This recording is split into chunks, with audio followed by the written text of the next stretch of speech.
గన్నవరం నియోజకవర్గంలో అన్ని వర్గాల అభివృద్ధికి శక్తివంచన లేకుండా కృషి చేస్తానని గన్నవరం నియోజకవర్గ టీడీపీ, జనసేన, బీజేపీ అభ్యర్థి యార్లగడ్డ వెంకట్రావు హామీ ఇచ్చారు.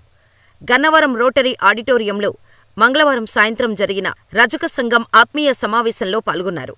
ఈ సందర్భంగా ఆయన మాట్లాడుతూ గన్నవరం నియోజకవర్గంలోని రజకుల సమస్యల పరిష్కారానికి కృషి చేస్తానని హామీ ఇచ్చారు. గ్రామాల్లో రజక చెరువుల అభివృద్ధికి నిధులు మంజూరు చేయిస్తానని తెలిపారు. పోలవరం కాలువపై శాశ్వతంగా మోటార్లు ఏర్పాటు చేసి నియోజకవర్గంలోని మెట్ట గ్రామాలలో తాగునీటి, సాగునీటి ఇబ్బందులు తొలగిస్తానని హామీ ఇచ్చారు.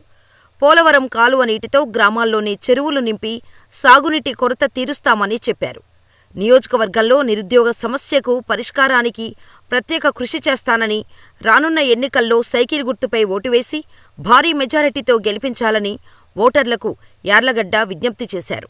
ఈ కార్యక్రమంలో దువ్వారపు రామారావు గారు, ఎమ్మెల్సీ రజక సాధికార రాష్ట్ర కన్వీనర్ గుర్రపుశాల రామకృష్ణ గారు, కృష్ణా జిల్లా రజక సాధికార చాగంటి కృష్ణ గారు, గన్నవరం మండల తెలుగు యువత అధ్యక్షుడు చీమలదండు శివరామకృష్ణ గారు, గన్నవరం మండల మహిళా అధ్యక్షురాలు చిక్కవరపు నాగమణి గారు తదితర రజక కులం వారు పాల్గొనడం జరిగింది.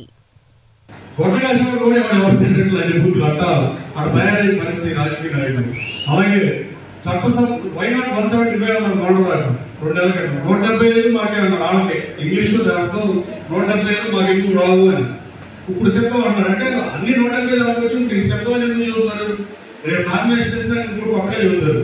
రాబోయే కాలంలో ఈ రాష్ట్ర దశ మార్చాలన్నా, అడగాలిపోయిన ఆంధ్రప్రదేశ్ అభివృద్ధి మళ్ళీ అటకెక్కాలన్నా, రోడ్లు బాగుపడాలన్నా, పడిపోయిన ఆస్తులు పెరగాలన్నా, యువతకి ఉద్యోగ ఉపాధి అవకాశాలు కలగాలన్నా, పరిశ్రమలు రావాలన్నా, ఐటీ రావాలన్నా, అమరావతి పట్టణం మళ్ళీ పట్టాభిషేకం కోసం ఎవరు పట్టాభిషేకం ఎదుగుతుంది?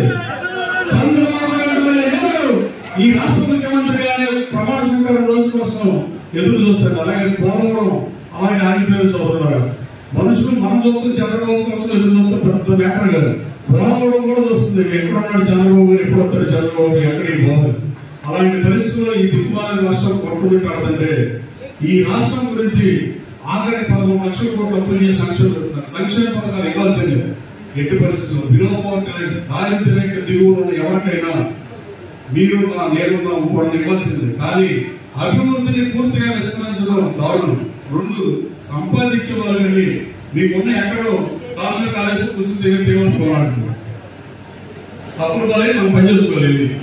ఆంధ్ర రాష్ట్రం కూడా పనిచేస్తాం. మళ్ళీ దీన్ని గాలిలో పెట్టడానికి మళ్ళీ చంద్రబాబు గురించి రాత్రి పనిచేసి దీన్ని సెట్ చేసి ప్రభుత్వం జీతాలు రావాలన్నా, పెన్షన్ రావాలన్నా మళ్ళీ ఆయన కష్టపడి పనిచేయాల్సిన అవసరం. ఫస్ట్ ఈవీఎం ఏపీ పెట్టాలి, చూడండి. సెకండ్ ఈవీఎం అసెంబ్లీ పెట్టాలి, బయట డిస్ప్లే బోర్డు పెట్టాలి. మా పెట్ట అది పెట్టించి 1 ఈవీఎంలో రాజువారి గారికి, 2 ఈవీఎంలో సెకండ్ మీద వచ్చేసి నన్ను శాసనసభకు పంపి నేను జగన్మోహన్ రెడ్డికి చేసిన ఛాలెంజ్ ని మీరు నిలబెట్టమని ఆశిస్తూ